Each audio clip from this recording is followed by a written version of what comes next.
माता की आवाज जोर से आना चाहिए। भारत माता की, भारत माता की।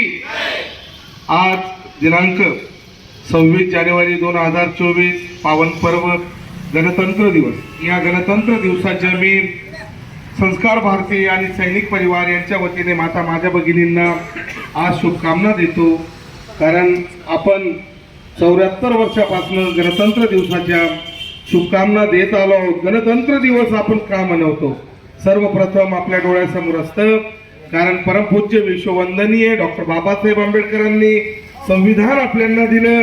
त्या संविधानावर या भारताचं कालचक्र कालखंड चालू आहे आणि निश्चितपणे माझा देश सुजलाम सुफलाम आहे असं मी बोलतो। कारण 22 तारखेला रामलल्ला यांची प्राणप्रतिष्ठा देखील संपूर्णपणे अयोध्यामध्ये पूर्ण झालेली आहे। म्हणून जोरदार टाळ्या वाजा की ज्यांच्या माध्यमातून हे पावन काम या भारतामध्ये संपूर्ण झालं। भारताची जर आस्था म्हटलं, जय जवान जय किसान लाल बहादूर शास्त्री यांनी आपल्या कार्यकाळमध्ये दिला होता। माझ्या भारताचा जवान सीमेवर बनून प्रहरी म्हणून जेव्हा जागेल तेव्हा माझी भारताची जनता सुखी समृद्धीने आपल्या घरामध्ये राहील आणि माझा शेतकरी जेव्हा पेरेल तेव्हा राष्ट्रपतीपर्यंत खाईल। म्हणून जेवताना माझ्या शेतकऱ्याला नमन करा, रात्री झोपताना माझ्या सैनिकाला नमन करा। मित्रांनो, हा विनंती लाल बहादूर शास्त्री यांनी आपल्या कार्यकाळामध्ये सांगितलं होतं, माझा भारताचा जवान फक्त वतनसाठी आहे आणि आपण फक्त वेतनाकडे लक्ष ठेवतो। वतन आणि वेतन याचा अंतर फक्त स्वाल्पविराम आणि काना मात्रेचा आहे आणि सैन्यात जाणारा तो फक्त शेतकरी पुत्र असतो, शेतकऱ्याचा मुलगा असतो, गरीबाचा मुलगा असतो। म्हणून तुम्ही शेतकरी राजाला मान सन्मान दिला पाहिजे। तो एका दाण्याचे 100 दाणे करतो, त्याच्या मालाला हमी भाव दिला पाहिजे, शेतकरीचा मान सन्मान वाढला पाहिजे। हीच माझी विनंती आपल्या चरणाशी आहे। आमचे महाजन साहेब मंचावर आहेत, माझे गुरुवरे माझे प्रेरणास्थान आहेत, त्यांचं तालुक्यासाठी जिल्ह्यासाठी मोठं काम आहे। म्हणून मी अध्यक्ष महोदय तुम्हाला विनंती करतो, आपण चाळीसगाव नगरीचे कर्ते धरते आहात, निश्चितच हे लक्षात आणून द्या। ज्या दिवशी माझ्या शेतकरी राजाला त्याच्या पिकवलेल्या मालाला भाव भेटेल तो आत्महत्येकडे जाणार नाही, आत्महत्येस प्रवृत्त होणार नाही। म्हणून माझी विनंती आहे की शेतकरी राजा जे पिकवतो फक्त त्याच्या मालाला भाव द्या आणि त्याच शेतकऱ्याचा पुत्र त्या बाउंड्रीवर एक गन घेऊन ये 56 इंच का छीना लेके अपने भारत माता के लिए जनप्रहरी बन के खड़ा है, उसके लिए जोरदार ताली बजाओ। यादुराम परमार जी राजस्थान से, उनका भी आगमन हुआ है। यादुराम जी आइए बेटी। यादुराम परमार जी राजस्थान से बिलोंग करते हैं, देशभक्त सैनिक सम्राट है।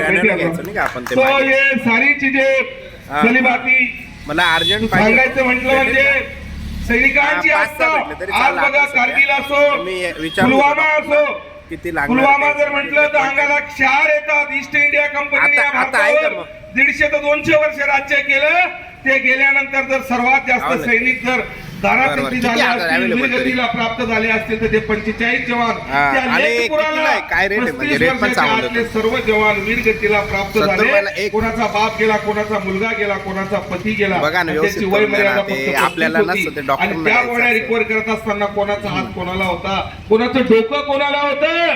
मग युपी मध्ये अशा एका ठिकाणी बॉडी गेली, आई म्हणते त्या मिलिटरी वाल्यांना, डिफेन्स वाल्यांना की ज्या वेळेस माझा मुलगा भरतीसाठी जात होता तर तुम्ही त्याची 1 इंच सुद्धा छाती कमी घेत नव्हता। आज माझ्या मुलाचा कोणाकडे बलिदान जाणार नाही। शहीदों की शहादत रंग लाएगी, आज पतझड़ जरूर है लेकिन कल बाहर आएगी। त्यांना नमन करतो की त्या जवानांनी या भारत मातेसाठी, या तिरंग्यासाठी आपलं सर्वस्व बलिदान म्हणजे आपलं वर्चस्व, आपलं शरीर समर्पित केलं।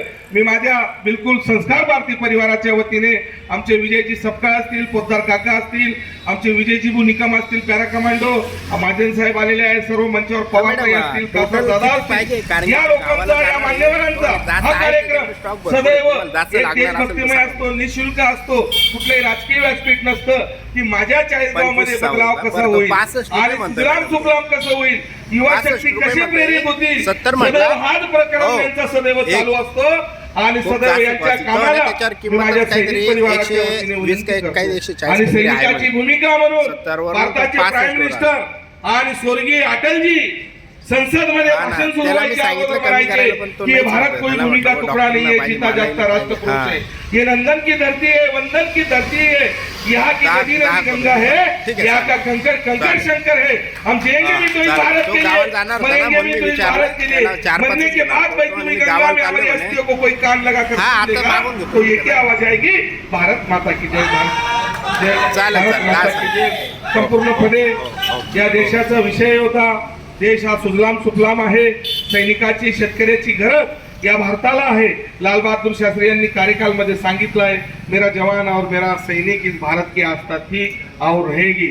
आलेले सर्व मान्यवरांचे मी गणतंत्र दिवसाच्या या पावन आता तर पर्वाला म्हटलं, 10 व माझ्या पाहिजे आणि संपूर्ण बिल करून सैनिक ठेवलं ना, परिवाराच्या लॅबच्या वतीने, नावाने. संस्कार भारतीच्या वतीने बिलकुल सुस्वागतम करतो. हा, आणि मग ते पोद्दार काका डॉक्टरांच्या करता आणि नाही ना डॉक्टर विजय आपल्याला. काका सप्ताह, का करता आमचे येईल? कैलास जिबू यांचं हॅलो आज हा, मग ठीक आहे ना गाठी इथे क्लिअर स्फोटस्थाने माननीय चीफ गेस्ट अध्यक्ष हा. त्यांचं देखील मी मनापासून आमच्या सैनिक हा, पण परिवाराच्या करून वतीने ठेवा, मी प्रकाश लिहितो डायरेक्ट कुलकर्णी घ्यायला साहेब येतो. तुम्ही बिल यांचं आणि देखील दोन्ही स्वागत काढून ठेवा, करतो. मी लगेच आपल्याला येतो. गर्दी नको, पण 5-10 गर्दी लोक हवी हा. आणि जे समजून घेतात की ज्यांना आपल्या या हो, हो, देशासाठी येतो. आजच्या आपल्या दिवशी जर टाइम नसेल तर त्यांना भविष्यात कधी टाइम नसेल.